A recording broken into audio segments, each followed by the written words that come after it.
Hello and welcome to this week's Talking Ads Live, where we discuss the ads that have caught our eye on social media this week, whether that's for the right or wrong reasons. We've got another guest this week, which Alex is going to introduce. Yes, I brought Andy. So when we first moved into this business centre, we shared an office with another company, and Andy and I, Nick and Jess, were basically renting desks with this other company, and Andy was sort of part of our little clan for how many months, do you think? 3, I think. About three odd months. Yeah. And then luckily we got away from him. I think around, to be honest. Yeah, something like that. Yeah. All that noise. Found our little den. Yep. But Andy's in the same building, so we still get to catch up every now and then. And Andy helps run something called DPIP, Digital People in Peterborough.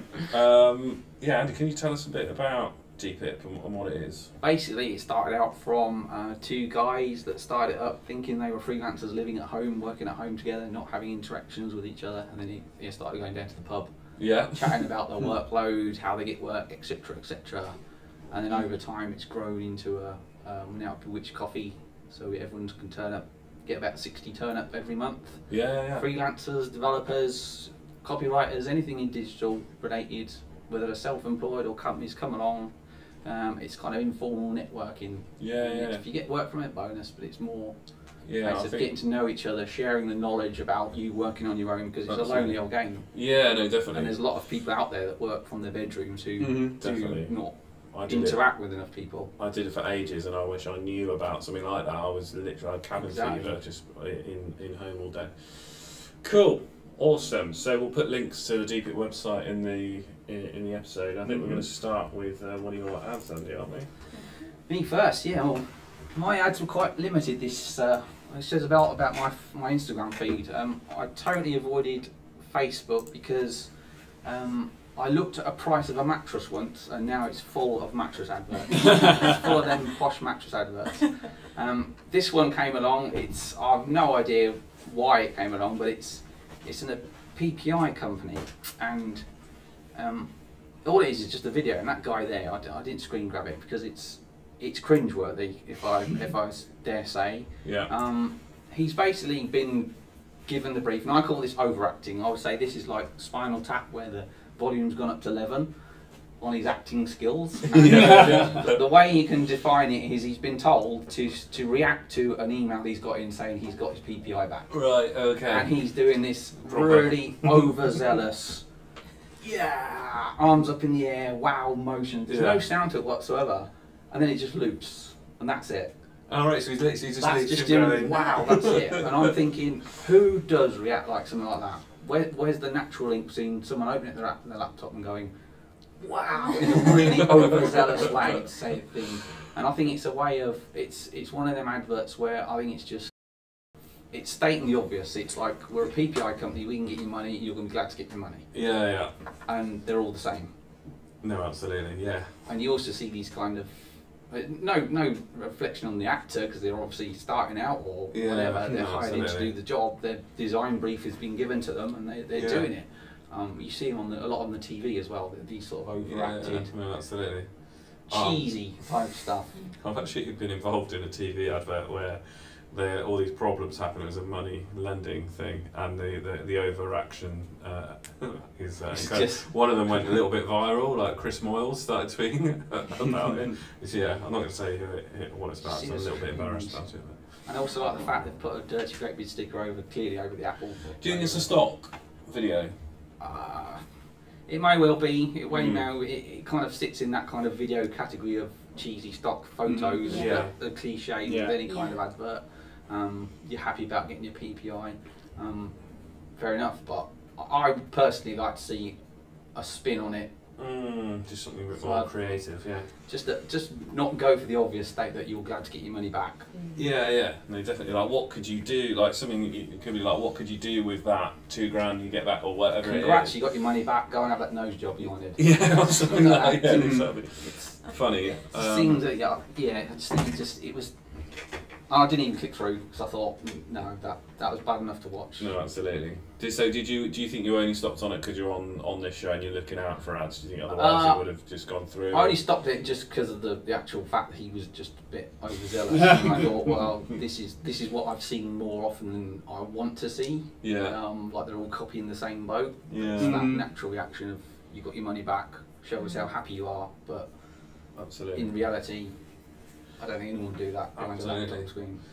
It seems like a current, like pretty much every week we're talking about differentiating, aren't we? Like, Yeah. it seems to be literally that is the hardest thing to do, maybe, or maybe takes the most thought. And if you're just told, or get some Instagram or Facebook ads together quickly, and maybe it's just the first thing you think of, and I think that's exactly it, and I wouldn't even Yeah. be surprised if this is almost on Instagram almost by accident, in terms of it's probably done through a Facebook, but they just haven't set the placements. yeah, no, absolutely. Because the thing I struggle with Instagram ads is, what I like about the Facebook ads is the prominent sort of title and Yeah. everything, and Instagram is all about the image, obviously. So it does definitely needs a different approach Mhm. when you're. There's not a lot going on there to say you're looking. They're going to No, read the 'cause- bottom bit. yeah, the, Yeah, the, it's literally just the, a the caption. text at Yeah. the bottom. That's what I don't like so much about Instagram ads. So we only really ever use Instagram if we need more volume. Mm-hmm. We'll always, so when we do our placements, so you manage it in Instagram ads, and we basically, I normally start with just the Facebook news feed, nothing else. You can advertise in Messenger, in the marketplace, everywhere, but we try and get our message right in the Facebook news feed, and then we'll go on to other things if we need more volume, rather than just plugging it everywhere that is available, if that makes sense. Yeah. Because it's just because with Facebook you've got the text at the top and the image at the bottom, and Instagram's the other way around. So you must Yeah. have a different Mhm. you must have a different approach. Yeah. You've got to have a different ad. Yeah. Cool. All right. Yeah. So I'm intrigued to look this up and actually watch. Yeah, Yeah. Maybe more to watch this guy. I'm right in saying that if you do search for something or something happened, you're likely to get an advert in it. Like I did do the PPI thing. I got an ad for it. Yeah. I did look at a price for the bed, so I'm getting the bed adverts. Yeah. Yeah. Yeah. I mean that's the I like. kind of wish as well there'd be one where it could tell when you've actually bought from it.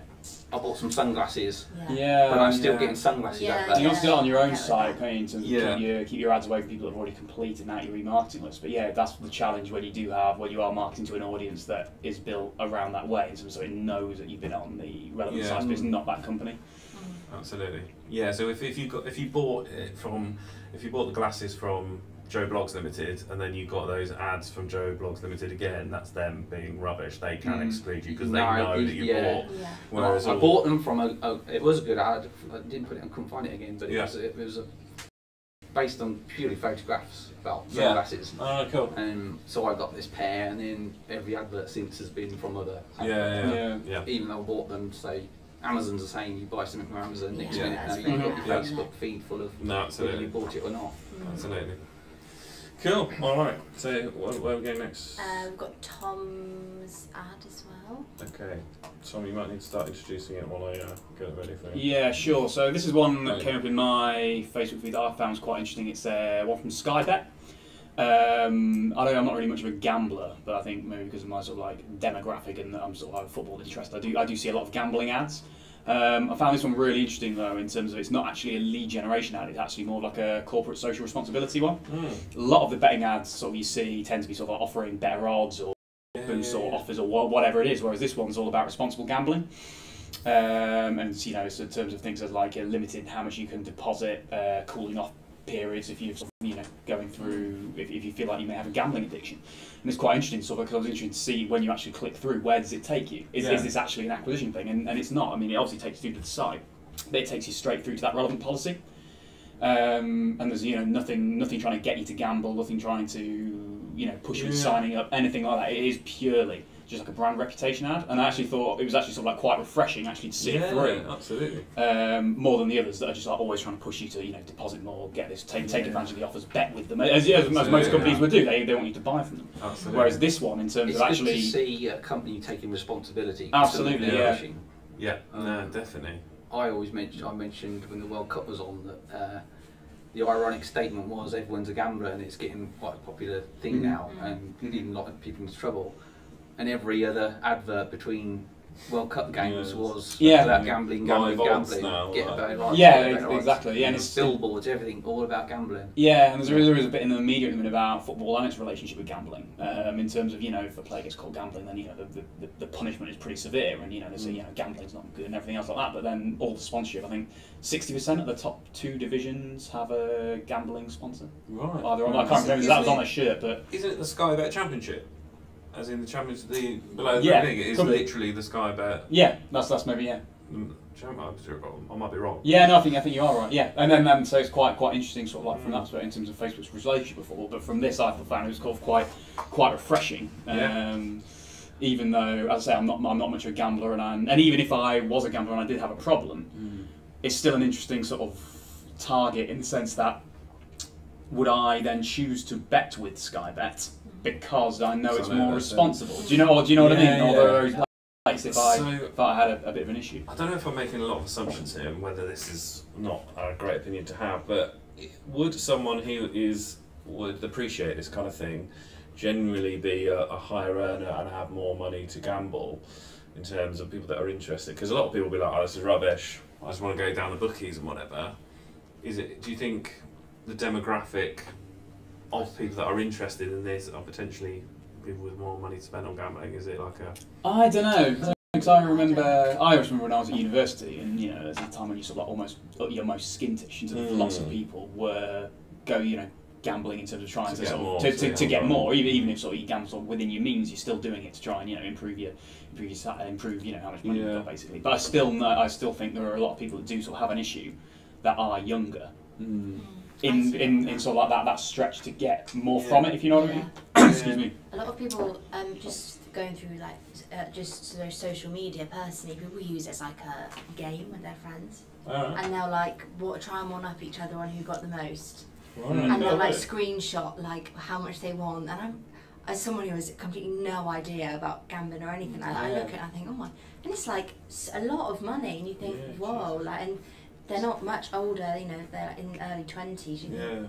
Interesting. It's like anything in moderation though, and it's a bit of friendly banter with your friends to try and get the bets on and stuff. It's just when you go that bit further and say, I'm down to my last £5, I'm going to stick it on. The only thing I would say on the placement, so I do have a Sky Bet account, so Sky will know how much I deposit, how much I bet, and how much I take out. Yeah, for fantasy and things like that, and I, you know, don't bet ever really. So I would have thought for that kind of thing whether they'd have like almost like a custom list in terms of people that are potentially on their I don't know, potentially not warning list, but people that they may think may have a problem in terms of pushing it that way. Whereas this sort of is maybe a bit more broad brush, but then it is more of a branding exercise perhaps rather than education. It's really interesting. It's just, you know, obviously putting money behind that with a view to acquisition. I was just trying to think when I was mentioning that earlier. I was just trying to think: are they trying to make money? Is there something behind it? But it seems like it's genuinely. Seems like it's just a genuine. Yeah, and they put those features in.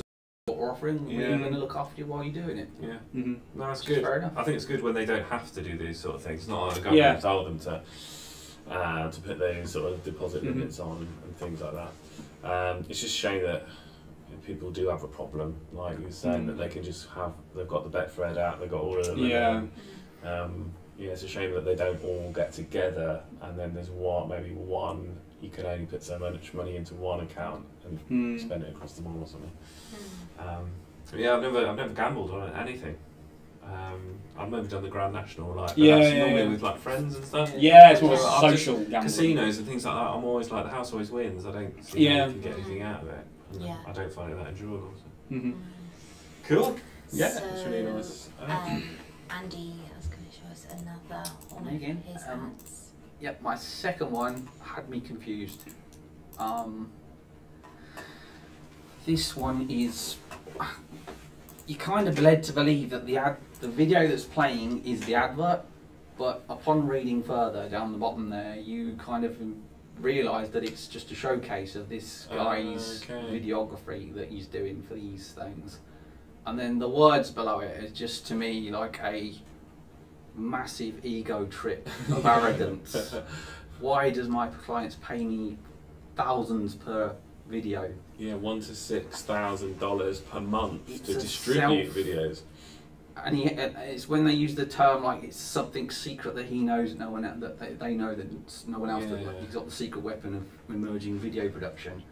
I mean, it's just to entice you to sign up for the course. Yeah, no, absolutely. It's quite clickbaity, isn't it? It's clickbaity. It's slightly misleading, and it's just too self-indulgent. Yeah. It's kind of an ego trip. I mean, we do always, a lot of the time we always say no one, as an advertiser, like your business, no one cares about who you are in your business, they care what it means for them, and like you say, this is all about him, like you see, put himself on a bit of a pedestal, he's not even pitching the products he's video for, they're for him to sell his courses to people to do similar, because he knows this great secret. I think he's trying to make people think, oh wow, he's making £6,000 a month per client, and they pay us to distribute the videos. Watch my free masterclass now to discover why Harley Davidson dealership keep paying me monthly even after I've produced their video. There's so many of these on like Facebook and Instagram. Like it's a free course that goes into a funnel that's in it. It's just a red flag that just raises up like, if it's that good to be true, it's never that good to be true. Yeah. It's never that true. No. But if the ad's not that great in terms of his ad, he's like, he's not made it clear. Like, cause he's got the video about another product. And there's several videos back to back, but it's just a show reel of the work. But you know, it's just aimed at the wrong market. I don't know why I'm seeing it. I've never looked into video production, but totally random. Yeah. What was the video about? You said it was a video. That's about some kind of yoga mat or some kind of exercise mat. There was one before that. I can't remember what it was though. But so he's trying to show evidence of all the videos that he's done, and then he's saying, "Oh, I get paid £6,000 a month to distribute them." They're so fantastic, and so he's trying to teach people how to. He's trying to say, "Look at me! I make all this money. I'll teach you how to do it," rather than go and do it because there's a secret weapon way of doing it, which is like. Come on. Yeah. I think the instant thing with any of these ads, I always think if you're making that much money, why aren't you off busy making more doing that? Yeah. Yep. Yeah. And that's I think what a lot of people think. But then you know people then buy the courses, so it's a funny one. But yeah, I always I see loads of them. There's a lot of text as well on that one. I think like then I just had to kind of read it. It took me a while, and you think no one's got the time to read that. People want an app that's going to jump out of them like straight away, not something you need to like read a couple of paragraphs on and digest, and then I mean I was confused. So, and you said you were confused about what it actually meant. I just thought it was find the product here, am I looking at the product here, and then reading the text further. It's like no, actually, it's his course that he's offering. It's all about him, and the blatant kind of throwing in the figures is just like it's not very clear. It's gloaty. Yeah, he's a bit. So yeah, sorry, that's another one I didn't like. I'm struggling to find the ones I did like. Grumpy. Quite some victim elder. Grumpy ad fire. So the next one is one that I found. I did the same as last week. I had one and then I changed my mind last minute. I did one with Sainsburys last week. I've got Sainsburys one again. This one is kind of in relation to Bake Off, which started last night, I believe. And it's it's quite big now, everyone loves Bake Off. And they've kind of targeted their, it was Biscuit Week, so they've targeted their ad this week on what happened on Bake Off, which I thought was really good. And I think, again, they've kind of, with the design, I mean, talking about design, I mean, what did you think that follows on from the one that Kaz showed last week, doesn't it? The click and collect. That's the one I see, that's the one I showed last one. There's a pattern forming, so they're keeping the consistency there. But it's definitely good that they follow on the trends of the social media, the TV, hashtags. We talked last week about big companies not being able to react quickly to stuff, but actually they are showing that they are.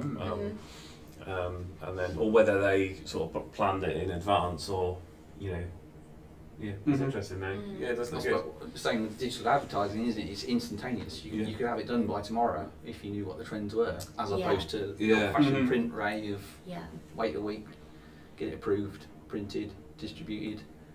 And you're kind of targeting an audience, but I mean they obviously know that people love Bake Off, so they've kind of targeted that. And then it was last night. Everyone was talking about it this morning. And then it's like straight away it is on there. And they've, I can't to say, we got this? Yeah, hashtag Biscuit Week. Like they've got it sorted, so go to them to get your snacks for. It's time to eat while others bake, I think it says. Yeah. So it's like, I don't know, I just thought it was clever. It's simple, again, it's really simple, but I personally, that is attractive to me, definitely. No, absolutely. I think simplicity, and then just, I think we talk a lot about business owners trying to sell everything, whereas you can do lots of different ads for selling one thing. So obviously Sainsburys sell millions of products, but just in one ad, rather than trying to say you can buy all this stuff from us, it's like that one specific thing. Yeah, it's cool. I like it. And they've stuck to the theme again, colours, orange. It was like the black and white we said about last week, didn't we? Yeah. They're kind of not Yeah, really... it seems so. I haven't seen a TV advert for a while. No, from I've them, not. So. But it's like they've got their own font. I think that feels to me. I recognise that as a Sainsbury's font. It's subliminal, isn't it? Everything with any kind of branding is subliminal. Whether it's down to the font, the colour. You know that red and yellow is McDonald's without even thinking about it, because it's something that they've portrayed in everything they've had. Yeah. And like you say, I'm a great believer in simple is better. But there's a lot of a trend where people see advertising or their adverts as a cost to them, and they want to cram in as much as possible to get it their thought of value for money. White space gets filled, and they're pretty much shouting at you. Every advert shouts at you. Yeah. I remember doing adverts for a magazine, and I'd proof these adverts to all the clients, and they'd sign it off, and they'll say, "Can you make everything bolder and redder?" So everything would be bold font, everything would be red font. Yeah. Proof it back to them. They see their advert, and they're going, "Great, perfect." Yeah. Gets put in the magazine, and then every other advert on that same page is bold, red. It's all like you've lost it. You've lost the whole. It was the whole ethos of I need to shout what I'm doing. I need to write in capital letters. Yeah. I need to portray what I want to say. But I think everything has a medium that is the correct use for it. Yeah. Like last week, Kaz did that fantastic juice advert. Thing.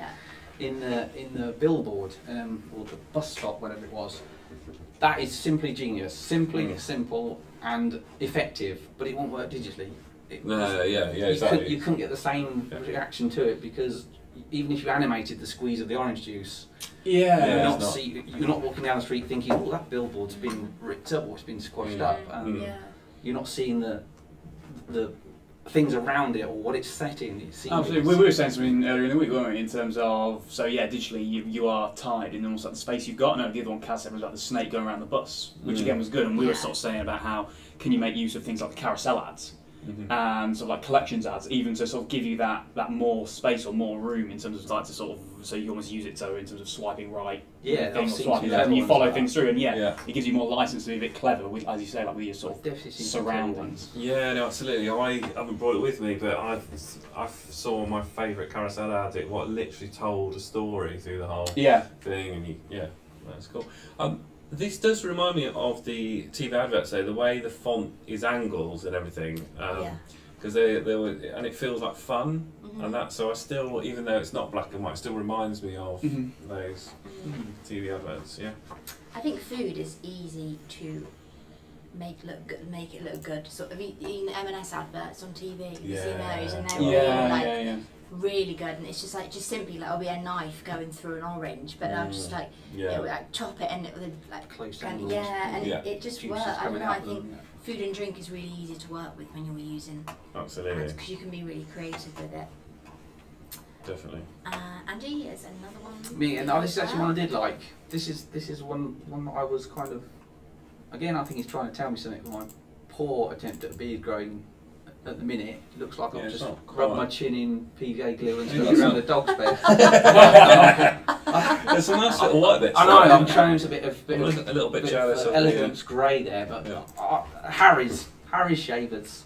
It's one of these subscription-based shaver companies. You're not spending 50 quid on a. I saw this one as well, and I did think I liked. Yeah, sorry. I do think with any kind of advertising, if you're flicking through your Instagram, you've got to tell me who you are, what you're selling, what's the benefit to me, and do I get any bonuses for signing up? Yeah. And that little advert there, to me, it's clean. it's got white space around it. It's not overkill. It's animated as well. Those that little price thing dings in, and so does cool. this one's on us. So you know what you're getting free, and then you get obviously the code at the bottom, judged bonus. And I just think it looks slick. It's a nice brand to package together. Absolutely. Simple. No, is it the little lines around the button? Is that Yeah, the the flashes, yeah, I think I remember It's a subtle. seeing this one. I'm a big fan of subtle animation if it's done right, and it's not too in your face. It's not too blow up that price sticker, fill in that gap top right, definitely. because we've got some valid space there. We could cram something else in. It's telling me a simple way of knowing what they are, what I'm going to get for my money, and introduce me to it, which is going to prompt me to click through to sign up for it. We'll see. But you obviously haven't. Not yet. We're going to see if we keep this yet. Mum's moaning about it. Stick with it. When I saw it, what I liked about it was how they were making it really clear what was free, like by highlighting that particular one, so then you know what the value is straight away from it. And it's subtle. It's not. Like I say, it's not. You're not wondering what's going on. You're not having to click any further to wonder what I'm going to get from this. They're not keeping it secret. They're not hiding the price. They're not hiding anything from it. It's But then is that, I see, when you're saying, well, you don't need to click any further, is that kind of defeating the object? Yeah, true. That's what I was thinking, but then I was thinking, that's why it's good on Instagram, because you can't do much more, you know, because I said that last week and the week before, that I always want an ad to be able to click through. Yeah. But then when we were talking a minute ago about Instagram, I was thinking actually seeing it as Instagram, maybe that is a great place to just, if you're going to use Instagram, use it as either click me or like give everything, because it's hard to put any text in underneath. Maybe this is a really good approach. I think you wouldn't actually click through if that's a product you wanted anyway. You would say, like, I'm not looking to shave like that just yet, but it's mentally stored in my mind to come back to it later.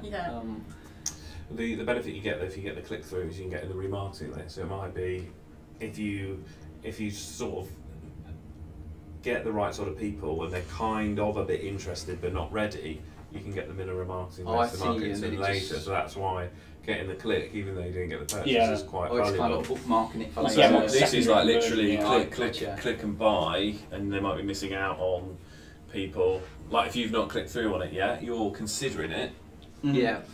But you might have.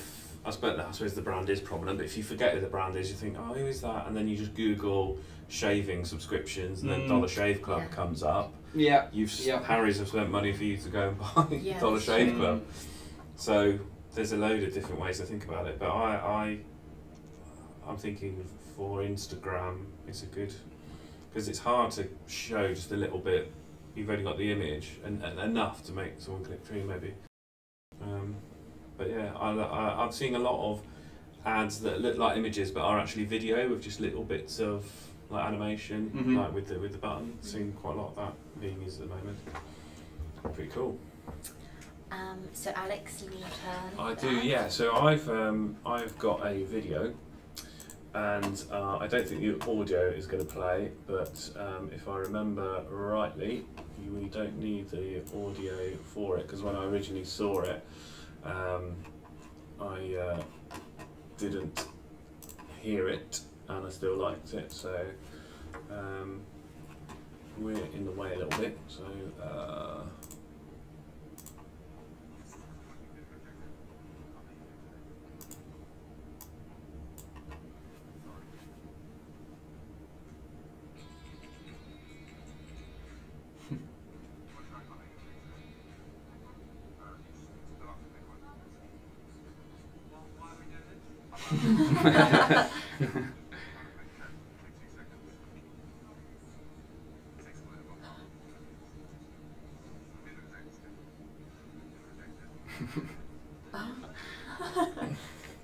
Clever.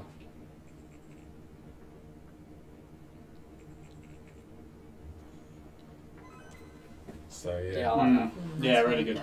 Absolutely loved that. And I smiled all the way through it. I think I was I've been getting a taxi at the minute 'cause my car was knackered, and we're just playing random videos.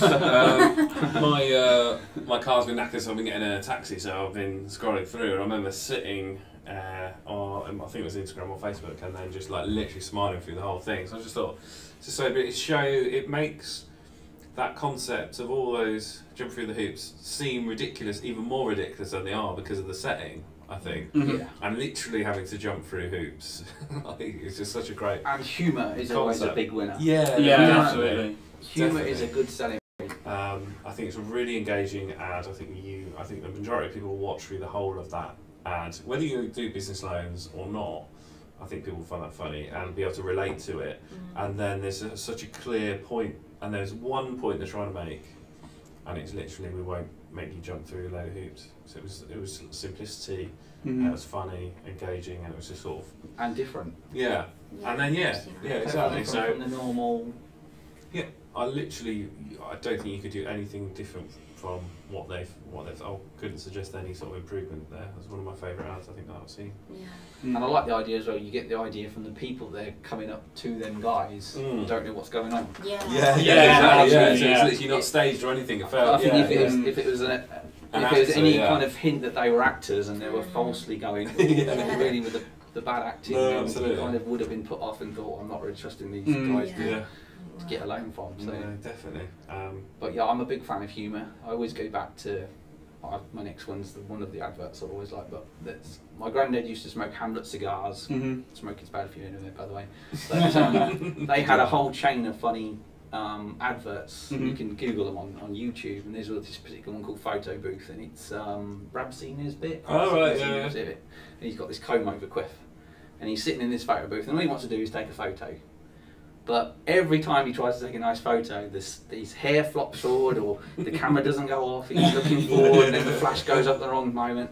And the whole principle of the having the Hamlet cigar at the end was the fact that happiness is a cigar called Hamlet. Yeah, I remember. So at the very end, he's trying to take his very last photo. He's staring patiently, waiting for the flash to go. It doesn't go. His seat drops down. The flash goes off. You just get the top of his head. The next thing you see is this big puff of smoke just comes up, and it comes up with happiness is a cigar called Hamlet. And that was their whole branding process. Yeah, really good. It's a simple but funny way of selling something. No, absolutely.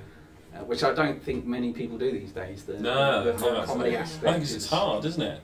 It's like I think it's hard to get right. Definitely hard to get right. You've literally got to, or they try and overscript it. That is the problem. This had no words in it whatsoever. It's just one guy doing these comedy outtakes. There's a few other ones about a guy wanting a drink on a desert island and stuff. But it's just that comic timing is a great selling point, because you never forget. I'll never forget it. I haven't seen the advert for God how many years, and it's still ringing true. So absolutely. Going back to your first advert, that was them sort of trying to be funny, not working, but really not hitting the mark at all. But this one and the Hamlet one, getting it right is a difficult. So if you're like a small business and you're freelance or something, I can imagine that being incredibly tough, having no one to talk to about it. I think you've got to tailor your idea to the medium it's going on. It's why you don't see 20 million bullet points on a billboard at the side of the road. You've instantly got to drive past it, and you're not going to stop and read every single bullet point. Absolutely. But a lot of companies think that I've got this big space, I'm going to fill it with as much information as I can. Same with Instagram adverts, or it's got to be quick, short, sharp. Scroll through it. People aren't lingering unless there's something funny or something to engage you and think, stop, I'm going to have a read through this. Absolutely. I saw a really good billboard ad this week for the Mitsubishi L200, it's like a Mitsubishi Warrior pickup truck, and it's just up the road, Peter, actually, and it's got it looks like the car's in a glass box. It says, in case of apocalypse, break glass. It's just really simple. Literally just a car, and I think it's such a simple idea again, and then you get it kind of straight away. Bold route. Awesome, cool. Okay, so Andy's been a bit greedy. I've got my final one. So I've got my leader one. Saying about the car thing. This is my other all-time ad. I'm going back to. Way back to 1959. You had to check your notes. Yeah, I did. Yeah, check my notes. At least I made notes. But I'm thinking the mind is a curious mind anyway. There's always going to be something that perks your ears up and makes you think. And I think that good advert tells a story. The obvious extreme of that is clickbait, where you're literally being told, "Oh, you'll never guess this one," and in your mind's going, "I'm going to click it, whether I want it or see it or not," and it could be just a load of rubbish. But this is an infamous ad from way back in '59 by Doyle, Dane and Burback for VW, and it was a campaign. They also did one called Think Small, and this is simply called Lemon. So you're thinking, what? Yeah. They've got a big picture of the car. The other advert they do is exactly the same photo, but they've got it really small top left corner. There's a lot of white space around it, and I just think it's an absolutely perfect link between picture, headline, and text.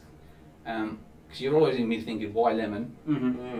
And the text that you read it, once you read it, it leads on to the fact that there's this guy who works in the technicians group, and he's found a blemish on the glove box on that particular car. No one would notice it. If you didn't notice it, you wouldn't flag it up, but he's such a good technician that he spotted the blemish on that car. So the text is all about them going through the process of the rigorous checks that the cars go through before they're released to the customer. So you're immediately thinking, wow, they're really putting some effort into this car now, because they're picking up something that I wouldn't have thought about. And at the end they finish off with, we pluck the lemons, you get the plums. Which means that one particular car was faulty, so they took it off and they're going to give it one because they weren't happy with the quality of it. Right, wow. They deliberately made it black and white. In the days when there was print colour back then, they deliberately made it black and white, and you'll see that from the text it's all the kerning's wrong. There's widows, there's but they deliberately did that because of the comfort factor and the trust factor that they wanted it to feel natural. And it was a very successful campaign in America because before then they're all up to the big muscle cars, so this was the first sort of compact to come along, and they sold a lot of them. And but incidentally, there's no call to action. There's just a logo. There's no call to action. There's no beat down to your dealer. And this is what I like to see more of. I like to see adverts that are being bolder and saying, I'm not gonna put everything on there. If this was modern day, there'd be a price on there. There'd be a monthly fee. There'd be loads of small print at the bottom. There'd be an interior shot. There'd be all about luxury. And this is just a totally different angle from your usual car advert you see nowadays. And it really does perk up the fact that they're trying to tell a story, and it's like, wow. Yeah. You've got to link it all together to get it. But because you're seeing the odd word lemon, you're kind of thinking, lemon meaning that it's a dud, it's something wrong with it, sort of thing. So that's my clever one. But then that leads into my last one, which is what came up in my feed again. This is just bored of your own company, and that was it. And you kind of think, Gray and Farrar, sounds like estate agents, but they're a matchmaking company. So they're all about saying, they're appealing to the singletons, saying you must be single because you're bored of your own company. Come and, well, it's quite an expensive matchmaking company. I did click through out of curiosity, but I thought, once I clicked through, I thought read it and I thought, well, how dare you? How dare you think that I'm bored of my own company? If I was bored of my company, I'd get a dog. Surely. But why? It's the whole concept that if you're single, you must be bored of your own company. When my thinking is that not necessarily, because there's couples that probably are together too much that aren't bored, that don't have their own time. So I just thought, how dare you sort of imply that? And it's like that cliche thing, you must be bored of your own company, come and see us. Sort of. Although they're maybe thinking, because you're on Instagram, you might be a bit bored. I think it's the context of it in terms of if you are just sort of scrolling through where you're just there to be distracted. Does anyone go through Instagram with a group of friends going, oh, let's look at this together? True. And the odd thing is as well, they've got the learn more button. Learn more as to why you're bored of your own company. Well, here we go. Problem solved. So it should be shopped now. Yeah, I think that was trying to be the whole lemon thing, but doing it wrong. It's like, still got your back up a bit, really. Rather than being a really nice kind of story about. We're going to tell you how we can help you, but instead we're going to imply that you're bored of your own company and you need us purely for that reason. So. Yeah, it's a funny way to work. I don't know, when you're on a date now, you kind of don't really go for that bored of it. It's a bit of a. People relish their own company, even if they're with people or married or whatever. It's just that I just seen it just like stating the obvious that because you're on your own, you must be lonely, so come and give them a ring. And it's making it look like your own company is something wrong. You should that's not true. Exactly. You know, it's No, absolutely. It's a not touchy subject, but you've got to be careful with things like that because it's personal and people have their own preferences, yes, but then I mean, no one's going to turn around and say people might not like their own company, but in a jokey way, everyone likes their own time. So it's kind of. I think it's not the be all and end all of trying to find a match. No. But I wonder if there was an opportunity to have won you over because you did obviously click through out of curiosity. There might have been if the landing page or the messaging on the page could have some kind of won you back maybe. So I think sometimes that like the ad kind of sets you up and then the landing page has got to follow through on. But it's got to make me want to click first. Yeah. Lemon made me want to read further. Because I'm curious of why would you put the word lemon next to a car? Yeah. Eventually, they remarket to you with that's it. Yeah, crazy. So that rounds up today's episode. Thank you to Andy for coming on. Yeah, and podcast is it as usual? Yeah, as usual. Yeah, so I'll be doing a podcast tomorrow with Jessica. We'll probably talk about some of the things that have been brought up in this episode. So we were sort of talking about the placements of ads. So we'll probably talk about sort of elaborate a bit more on why we use sort of the Facebook feed first and. Actually part of a Facebook group called Facebook Ad Hacks, and I was interested in what people were saying about Facebook ads, and a lot of them were saying that Facebook were telling them to do it on all placements. I sort of disagree with that, so it'd be interesting to sort of kind of explain myself on that a little bit. Absolutely. Good. So yeah. Cool. Thanks very much, and we'll see you next week.